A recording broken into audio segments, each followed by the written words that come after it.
휴전 협정을 하게 되는데 그때 아주 이상한 놀라운 일이 벌어집니다. 그때 미군 포로를 내어주는 대신 중공군이 닥터 첸세션을 미국으로부터 달라고 포로 교환으로 요구를 해요. 이 첸세션 휴전 협상할 때 그 당시에 첸세션은 누군가 하면 사실은 장개석의 스칼라십을 받고 유학을 갔던 천재 과학자거든요. MIT에서 박사를 받고 칼텍에서 교수하다가 JPL이라는 이제 연구소에서 대륙간 탄도미사일을 개발하던 이 천재 우파 과학자를 이때 이 메카시 광풍 때문에 이 사람이 가택연금 상태에 있었거든요. 간첩으로 몰려서.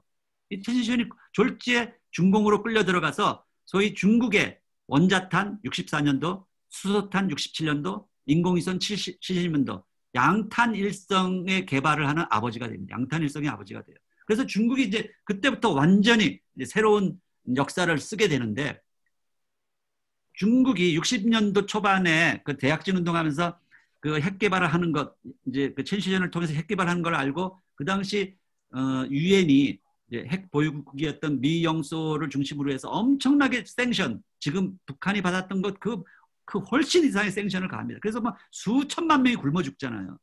근데 그것을 이겨내고 64년 원폭 이제 핵실험에 성공해서 양탄일성을 70년도에 딱 쥐니까 결국은 미국이 이제 대화의 테이블로 나오는 거예요.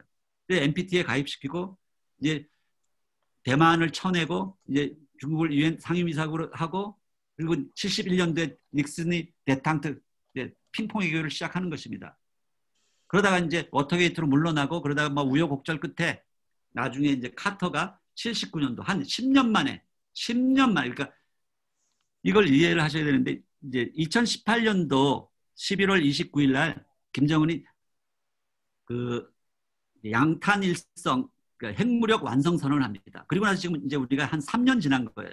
근데 중공이 양탄일성 완성 선언하고 나서 지금 10년 만에 미중 수교에 성공하는 거예요.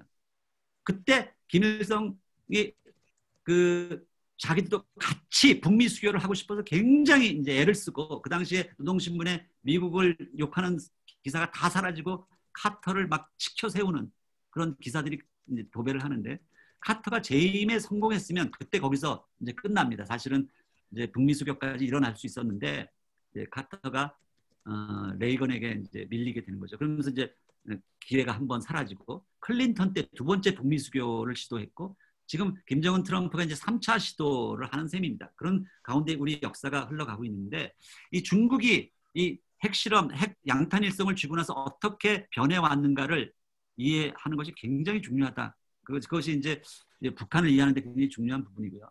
결국 우리가 이제 이 끔찍한 전쟁을 겪는 동안에 여러분 이제 원산 폭격 아시잖아요. 원산 폭격 군대 갔다 오시면 미국이 그 1952년도 6월 달이면 이 원산만이잖아요. 거기가 달 표면처럼 바뀌거든요. 나무 한 그루도 없이 다 이제 폭격을 당하는데 그래도 끝없이 폭탄을 쏘아댑니다. 미국의 이제 군산복합체의 경제를 이제 돌리는 그런 가운데 아무것도 남지 않은 상태로 이제 그 정전협정 30분 전까지 폭탄이 떨어지는데 그로 말미암아 우리 민족은 정말 증오와 분노, 이데올로기의 광란, 전쟁 재발의 두려움 속에서 완전히 그냥 그라운드 제로의 상실감으로 1000만 이상 가족이 생기고 그리고 또다시 분단의 세월을 70년을 지금까지 살아오고 있는 것이죠. 이것이 한국전쟁이 남긴 엄청난 트라우마인데 이것을 우리 부대들에게 또 이어져서 유산을 남길 수 없다는 것이죠. 사실은 뭐 정말 성경에서 원수를 사랑하라고 하는데 도대체 어떻게 사랑할 것인가 이것이 저에게는 참 고민이었고요. 정말 그런 이 꿈을 꾸면서 이제 삶으로 부딪히고 지금까지도 이제 그런 비전으로 살아오고 있습니다. 제 이야기를 조금 나눌게요.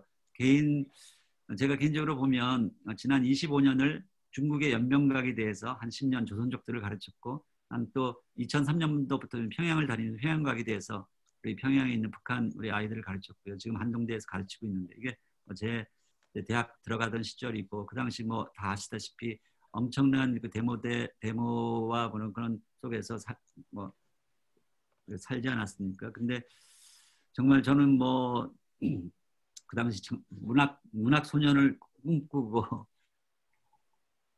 정말 이 데모대를 피해 다니고 하기도 했지만 더러는 뭐 데모를 안 할 수 없는 그런 시대를 살았는데 뭐 연애하고 그러다 보니까 숱한 여자들이 있었는데 마지막에 어떻게 이제 교회 다니는 교회 반주자, 저는 뭐 완전 술에 쪄들어서 살던 그런 사람인데 교회 반주자를 만나서 결혼하기 위해서 이제 약속을 교회 나가주겠다고 약속을 했는데 그게 쉽게 되지 않았어요. 한 3년 동안 버티다가 미국 가가지고 그냥 늦은 나이에 나중에 30살의 나이에 이제 교회를 이제 다니게 됐는데 그러다 보니까 이제 제 눈이 이제 제 안목이 달라지더라고요. 정말 초창기 우리 민족 지도자들이 그 신앙 안에서 민족의 아픔을 이제 깨닫게 됐던 것처럼 저도 이제 통일을 향해서 이제 제 인생을 이제 던지게 됐습니다. 그래서 그 당시 그 강사로 오셨던 어떤 이제 유학생 수련회에 갔다가 강사로 오셨던 분이 이 사진을 보여주면서 우리 독립운동가들의 후예가 사는 이 연변 북간도에 가서 이제 대학을 세우려고 하는데 같이 함께 가서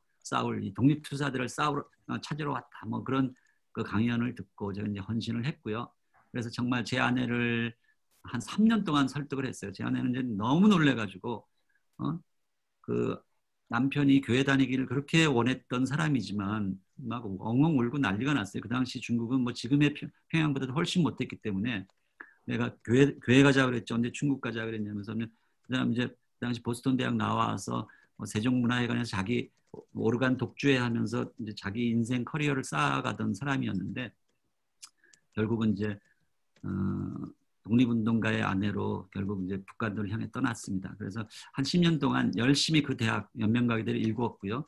2003년도에 이제 평양을 처음 들어갔는데 그때 이제 두 번째 프로젝트가 평양과기대, 이 북한 땅에 대학을 또 세우겠다고 하니까 아무도 믿어주지 않았죠. 사실 그 고속도로에서 들어가는 길도 없었던 곳에 이제 길부터 닦기 시작했고 제가 이제 그 우리 가족들을 2014년도에 데리고 들어가서 거기서 살았는데 이제 그 대학을 겨우 이제 세우고 우리 막내 그 당시에 이제 그 고3짜리가 둘째 아들이고 이제 막내 딸이 있었는데 이제 초등학교 3학년짜리 방학 때 나와서 처음에는 혼자 들어가 있었거든요. 이제 나와서 둘째한테 야 민영아 너도 들어가자 다음 학기에 그랬더니 그래서 처음에 아빠가 농담하는 줄 알고 아빠 저 고3이에요 하면서 이제 막 그런 건 이제 억지로 끌고 갔어요. 이제 막내는 이름을 하나라고 줬어요. 우리 민족 통일대라고 하나라고 줬는데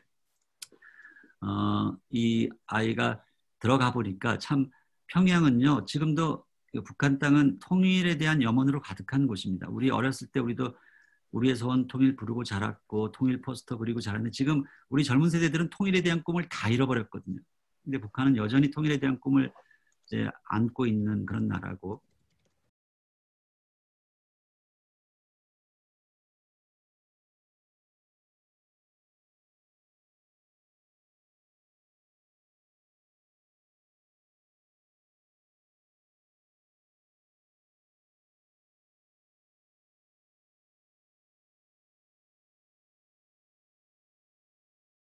뭐 온 평양 시내 간판마다 무슨 하나 정보통신 하나 뭐 음악원 하나라는 그 간판으로 도배를 하고 있어요. 소주도 하나 소주 뭐 그러니까 이 녀석이 자기 이름을 왜 하나라고 지었 사람들이 자꾸 놀리니까 왜 내 이름 하나라고 지었어 그리고 내가 여기 와서 산다고 우리나라가 통일이 될 것 같아 이러면서 막 이제 막 짜증 부리는 녀석을 이제 겨우 달래고 그렇게 있었는데 이제 이 녀석을 이제 그 외국인 그 당시 이제 대학 세우던 그런 장면들이고요. 네, 그리고 그 북한 교육성 당국자들하고 겨우겨우 이제 그들을 달래가지고 이제 개교식을 했고 이제 우리가 이렇게 해서 이제 들어간 거죠. 그리고 아이가 다니던 그 외국인 학교가 있고요. 우리 둘째는 평양각에 대해서 우리 그 북한 아이들하고 같이 공부를 했어요. 정말 이것은 분단 70년 만에 처음 있는 일이었고 이제 북한 아이들하고 남쪽에서 태어난 우리 둘째가 같이 한 교실에서 공부했던 정말 분단의 장벽을 허무는 사건이었다. 그 후에 뭐 얘네들이 얼마나 친해지. 이 젊은 애들은 붙여놓으니까 순식간에 친구가 되는 거예요. 그래가지고 뭐 서로 축구하고 농구, 배구하고 뭐 빨가벗고 샤워하고 지내다 보니까 늘 그냥 같이 밥 먹고 우리 아이를 불러내느라고 우리 이 녀석이 집에 들어오질 않아요. 그래가지고 그냥 그렇게 친한 친구, 지금도 서로 그리워하는 그런 상태가 됐는데 지금은 이제 뭐 그 아이가 나중에 이제 토론토 대학에 이제 가서 지금 이제 졸업반에 있습니다. 이 북한 애들이 행진하면서 아침에 식당으로 와서 뭐 고기 반찬 제대로 못 해주면 뭐 마음대로 떠먹게 하고 어느 교수님이 뭐 너무너무 놀라면서 이 사진 한 장만 달라고 이제 아이들 좀 정신 차리게 해야 된다고. 하여튼 뭐 이 아이들을 그렇게 이제 사랑으로 품고 가르치다 보면 애들이 이제 변하는 모습이 보이고요. 이제 우리 인천 신공항을 설계했던 우리 정림건 측에서 아름다운 캠퍼스를 이렇게 만들어 이제 주셨고요. 설계를 해주셨고 정말 저는 우리가 정말 이 화해 통일로 나아가기 위해서는 먼저 역사적 진실 앞에 바로 서야 된다. 그리고 억울함과 원통함을 풀어주고 상대방의 공로를 인정해야 되는데 지금 우리가 근현대사가 이 진보 보수와 이렇게 나뉘어져 가지고 지금 이렇게 싸우고 있는데 어쨌든 식민지 국가였다가 해방 후에 산업화와 민주화라는 두 마리 토끼를 잡은 유일한 나라거든요. 그것은 그 안에는 이 보수 진영이 흔히 보수 진영이 뭐 친일을 했느니 마느니 그런 걸 떠나서 그들의 노력, 그들이 산업화에 끼친 공로가 분명히 있었다는 거 우리가 인정을 또 해야 된다고 저는 생각하고요. 그 진보 진영에서 정말 피 흘리고 그냥 목숨 걸고 그렇게 민주화를 위해서 희생했던 그 노력이 있었기 때문에 오늘날 이렇게 우리가 마음대로 대통령을 욕해도 아무도 잡아가지 않는 이런 민주적인 나라를 그렇게 만들었다 그렇게 생각하기 때문에 서로가 상대방의 공로를 인정해야 된다. 이것이 너무너무 중요한 부분이라고 생각합니다. 피해자가 가해자를 용서하고 이전 시대 그래야지 우리가 다음 세대에게 화합을 말을 할 수가 있고 그런 나라를 물려줄 수 있다. 제가 뭐 시간이 없을 것 같아서 이게 제가 지난 학기에 썼던 그런 칼럼들 제목들인데요. 한번 읽어보시고요. 지금 이 시대가 완전 포스트 코로나 시대. 저는 이 포스트 코로나라는 말을 아마 제가 언론에서 이야기하기 전에 한 달 전부터 이야기를 제일 먼저 했습니다. 전혀 다른 시대가 될 것이다. 문명사적 변화가 일어나고 있다. 그렇게 생각을 하고요. 그런 상태에서 우리가 어떻게 살아남을 것인가에 대해서 저는 이 한국 정부가 지금 한국형 뭐 뉴딜을 이야기하는데 한국형 뉴딜 가지고는 언제든지 무너질 수 있다고 생각해요. 개성공단 그 사무소 무너지는 것처럼 우리는 남과 북이 함께하는 한반도 뉴딜이 돼야 된다. 앞으로 시대는 그런 빅크런치와 같은 그런 수축 사회가 될 수 있는데 이때 우리가 남과 북이 연합해서 연대 공동체를 이루지 않으면 여기서 우리가 살아남을 수 없다는 것이죠. 우리가 연합해서 민족 자율 경제를 이루고 한반도 평화 경제 공동체를 만들 때 엄청난 시너지 효과가 일어날 것이다. 그래서 지금 사실은 이제 70년간 N과 N, S와 S급 이 말굽 자석 두 개가 서로를 막 원수처럼 밀쳐내고 이렇게 우리가 살아왔는데 지금 이 코로나 시대는 이제는 우리의 어떤 많은 가치 기준이 변화될 수밖에 없는 그런 시대가 다가오고 있고요. 그래서 정말 패러다임의 변화가 필요하고 역지사지의 그런 관점에서 우리가 90도씩만 서로 틀어주자는 거죠. 그러면 이것이 찰커덕 달라붙습니다. 그렇다고 해서 이 두 말급 자석이 어떤 체제가 한꺼번에 섞이는 것이 아니라 체제를 유지한 상태에서 우리가 90도씩만 틀어줄 때 엄청난 시너지 효과가 나타나는데 우리가 지난 그 한 10여 년 동안 일본의 그 아사히 신문 같은 보수 언론에서 우리에게 미끼처럼 던진 거죠. 이 통일 비용이라는 이 컨셉이 사실 우리를 분단시키기 위한 어떤 그 전략으로 우리에게 던진 그런 것을 우리가 덥석 물어서 통일 비용 하다 보니까 젊은 세대들이 이 경제 문제에 위축이 돼가지고 통일을 전혀 원하지 않는 그런 세대를 만들어냈는데 사실은 통일 비용보다 분단 비용이 훨씬 더 큰 것이거든요. 이것은 뭐 지금 학자들에서 다 입증이 되고 있는데 게다가 통일이 될 때 나타날 수 있는 엄청난 수익, 이익이 있어요. 그것을 빼고 나면 비교가 되지 않습니다. 사실은 통일이 뭐 박근혜 대통령 이야기한 것이 정말 통일이 대박인데 그것이 왜 대박인지를 가르쳐 주질 않았어요.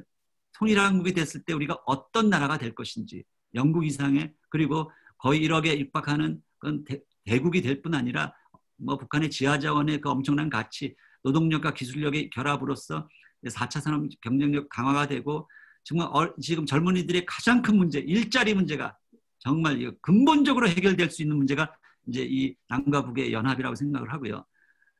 이게 우리 지정학적 요충지로서 동아시아의 물류 중심이 되고 국방비 저감을 통해서 엄청난 복지국가로 진입하고 북한은 제가 이제 다녀보니까 이 관광산업 하나만 가지고도 먹고 살 수 있는 나라예요. 그 엄청난 제가 북한의 10대 관광지를 다 다녔는데 거기 뭐 엄청난 관광 자원이 있고요. 지금 우리가 정말 저는 한 2050년까지 앞으로 한 30년을 두고 통일 전략을 세워야 된다고 생각하고요. 처음에는 뭐 그렇게 두려워하는 연방제가 아니라 궁극적으로는 통일이 된다는 것은 뭐 미국도 연방국가고 스위스도 연방국가니까 연방 지방자치를 강화해서 연방 정부로 가야겠죠. 그것은 나중 문제고 지금은 우리 역대 남쪽 정부가 주장했던 연합제부터 하자는 거죠. 연합제는 국가를 그대로 내버려 둔 상태에서 EU 국가처럼 서로 경제적인 그런 문화적인 그런 교류부터 시작을 하자는 것입니다. 그래서 연합제를 통해서도 우리가 할 게 뭐 차고 넘친다고 생각을 하고요. 이걸 가지고 서서히 우리가 서로 이제 크레딧을 쌓아가다 보면 우리가 언젠가는 이제 통일의 시대를 열 수 있다. 제가 요즘에 이제 유라시아 원이스트 시 포럼이라는 걸 만들었어요. 지금 그동안 우리가 대륙 세력과 해양 세력의 사이에 끼어서 정말 역사의 희생양이 되었는데 그것이 아니라 우리가 연합이 되고 통일이 되는 그 시대는 마치 지중해를 휘어잡았던 이태리가 반도 국가였잖아요. 그 반도가 이 대륙 세력과 해양 세력을 휘어잡을 수 있는 그런 시대가 올 것이다. 그래서 우리가 유라시아 대륙을 향해서 나아갈 것이다. 그래서 우리 지금 제가 이제 지금 하고 있는 유라시아 원이스트 시 포럼은 이 동해가 우리나라만의 동해가 아니라 유라시아 대륙 전체의 동해로 만들자는 거예요. 그래서 이 동해를 21세기의 지중해로 만들자는 그런 꿈을 가지고 지금 울릉도와 독도를 중심으로 해서 그런 많은 지금 일을 지금 프로젝트를 시작을 하고 있습니다. 마치 그 쉥헨이라는 작은 룩셈부르크의 작은 도시에서 6개국 대표가 만나서 쉥헨 조약을 맺은 것이 EU 공동체가 됐던 것처럼 장차 우리 이제 나진 그 근처에 있는 방천 두만강 핫산에서 두만강 조약을 맺을 날이 올 것이다. 그리 될 때 우리나라가 정말 이 섬나라 같은 좁은 나라가 아니라 이제 유라시아를 향해서 뻗어나가는 그런 나라가 될 것이다. 그 생각합니다. 우리 판문점 회담에 전 세계 이목이 집중됐던 것은 우리 남북 통일의 문제는 우리 민족의 문제가 아니고요. 세계사를 변화시킬 수 있는 세계사의 그 방아쇠가 되는 21세기적 사건이 될 것이고 그것은 또한 영적 사건인데 그렇게 되었을 때 비로소 이제 물류가 열리거든요. 이 물류, 엄청난 경제적 물류가 이 유라시아 대륙을 향해서 흘러가는 그런 시대가 다가오고 있다는 거죠. 지금 전 세계사를 보는 두 축은 이 동아시아 축과 중동아시아 축을 함께 보아야만 이것이 그림이 완전히 보여집니다. 이게 이제 이제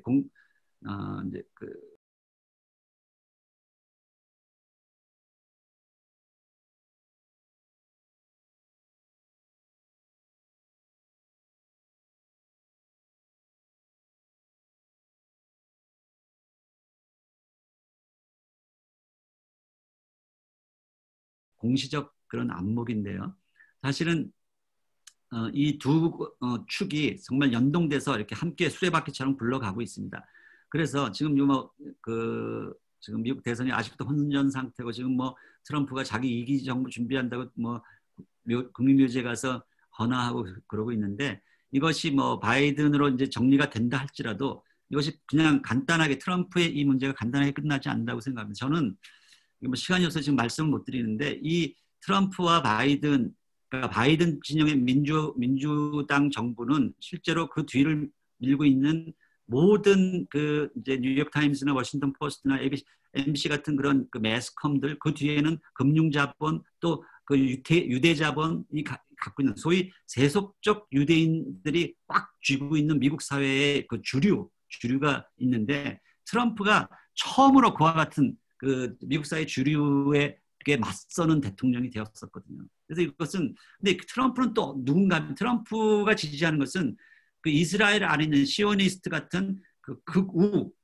우파 유대인들이 그 뒤에 또 있는 거예요. 사실은 이 미국 대선은 지금 유대인 그러니까 좌파라고 볼 수 있는 진보적 세속주의적인 유대인들과 이런 우파 정통 유대인들 종교적 유대인들의 싸움이다. 저는 그렇게 보고 있어요. 이것이 그래서 이제 앞으로도 이제 계속 이어질 싸움이고 앞으로 4년 후에 또 일어날 그런 싸움이다. 그렇게 지금 보고 있습니다. 하여튼 그래서 지금 사실 미국이 79년대 미중 수교가 일어날 때 그때 이란의 팔레비 그 정부가 무너지면서 호메인이 혁명이 일어났거든요. 그래서 양쪽을 다 아까 얘기한 동아시아와 중동아시아 양쪽을 다 다룰 수가 없기 때문에 그 당시에 미국이 중국을 받아들인 거예요.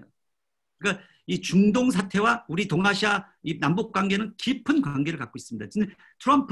트럼프 재임 기간에 완전히 팔레스타인을 목사발 내면서 이란을 목사발 내고 그러면서 이 중동을 그 다루다 보니까 사실은 이제 이 한국 북한 김정은하고 이제 좀 사이 좋게 이렇게 되었는데 이것이 바이든이 들어서면 그 역학관계가 또 뒤집어질 가능성이 있기 때문에 굉장히 지금 우리가 이제 주시해서 봐야 될 그런 부분이고요. 역사를 볼 때는 그래서 평양과 예루살렘을 동시에 볼 수 있어야 됩니다. 이 두 가지가 서로 역학관계 속에서 서로 이제 맞물려 있다는 걸 그 이해를 좀 하시기를 바라고요.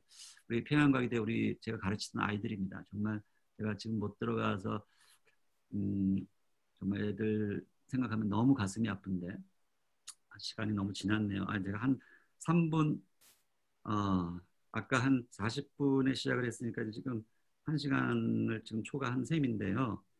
한 5분 정도 제가 우리 아이들 그 동영상 준비한 거 있는데 좀 보여드리고 좀 마무리를 할게요. 동영상이 잠깐만요. 3분짜리니까 한번 보시죠. My name is Kim Mi-hyang, and I'm the student of Pyongyang University of Science and Technology. I'm 17, and I just graduated from Pyongyang Middle School No.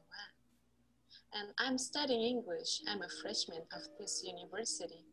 When I first came here, as you can see, the area is big, but there are a few buildings here, so it was really unfamiliar for me for the first time. And when I first saw the foreign professors, I never saw many professors before, so it was, maybe I was nervous a little. Here, I sleep and study and live with my friends, with my classmates, and all the things are done with my friends and with classmates. I think the funniest thing is that, in the dormitory with the girls, we sometimes talk about the things we had in the class. It was really fun.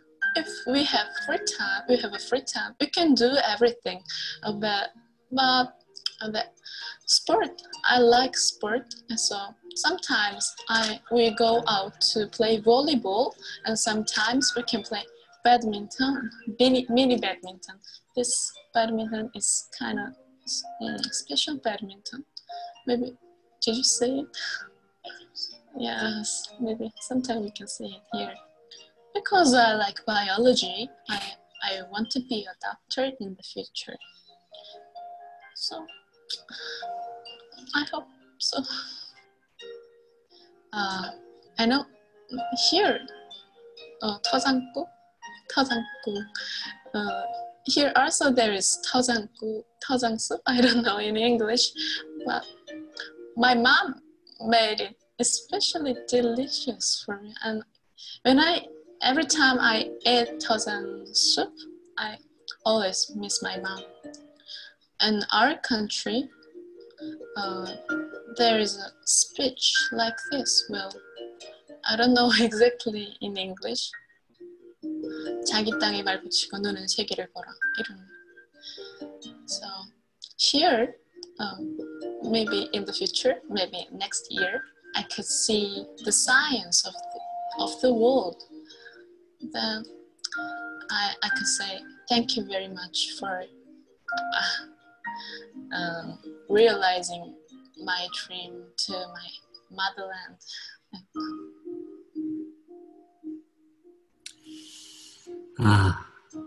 어떠셨어요? 우리 아이들 너무 예쁘죠? 얘네들이 무슨 죄가 있나요? 그냥 북한에서 태어났다는 것밖에는 그냥 우리가 품어야 할 우리 아들, 딸들이거든요.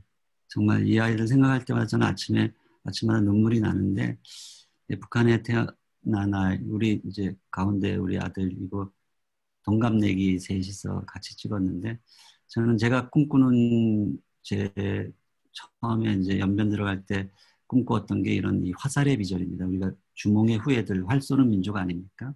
근데 우리 남쪽 사회가 든든한 활대가 되어주고, 북한이 이제 화살이 되고, 디아스포라, 전 세계에 흩어진 우리 디아스포라가 활 시위를 당기는 이게 삼자 연대가 되면 우리가 정말 21세기에 이 중동이나 유럽 국가들을 향해서 엄청난 화살을 쏠 수 있는 그런 시대가 될 것이다 생각합니다. 마지막으로 이제 제가 이제 이 근현대사에 천착하면서 최근에 책을 하나 지금 준비하고 있는데요. 여명과 혁명 그리고 운명이라는 정말 근현대사에 우리가 드러나지 않은 많은 이야기들이 있습니다. 그것을 아까 얘기한 그리엇은 이제 구레선이라고 우리말, 리동이 우리 독립운동가였고 국무총리였던 분이죠. 그리고 아까 이야기한 손정도 목사 이 세 분을 주인공으로 해서 쓴 소설입니다. 소설. 곧 이제 나오게 되는데 여러분들 나중에 관심 가지시고 좀 봐주시길 바랍니다. 여기까지 제 강의 마치도록 하겠습니다.